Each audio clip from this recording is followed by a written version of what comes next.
Da, iubita. Ce faci eu? Uite, mă gândeam la tine. Oh, ce drăguț.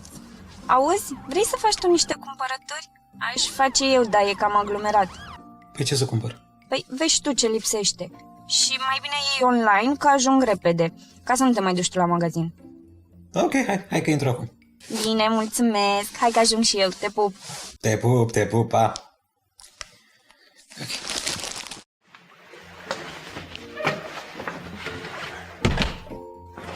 Hei, au ajuns cumpărăturile? Ei, da. Sunt în frigider? Nu.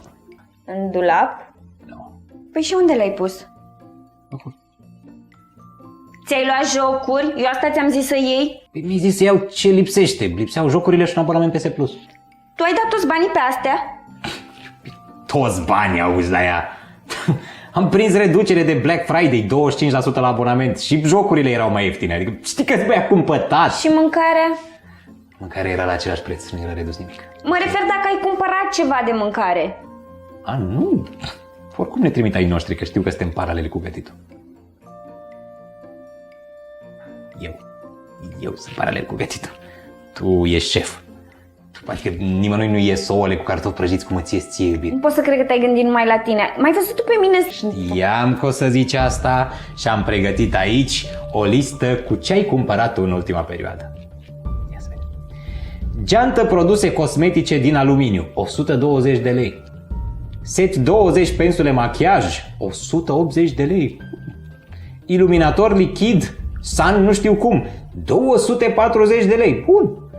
Eyelinerul lichid dramatic, 260 de lei. Set ruj lichid mat plus creion de buze, 200. Ok. Poate că am cheltuit și eu câțiva bănuți. Câțiva bănuți? Păi eu mi-am luat The Last of Us 2, GT Sport și FIFA 21 cu banii pe un luminator de ăla. Iluminator. Și știi foarte bine că de regulă fac cumpărături pentru amândoi. Pentru amândoi? Păi eu n-am dat niciodată cu ruj de buze mat plus creion. Mă rog. Hai să lăsăm certurile și să mergem împreună la cumpărături. Vrei? Să te închid? Hai să te închid. Hai să... Da, mami. Cum adică de ce am dat 260 de lei pe un eyeliner? Tu le-ai spus alor mei pe ce dau eu banii? Mi-am zis să-mi iau măsuri de precauție în caz că nu te conving eu și poate... Ieși!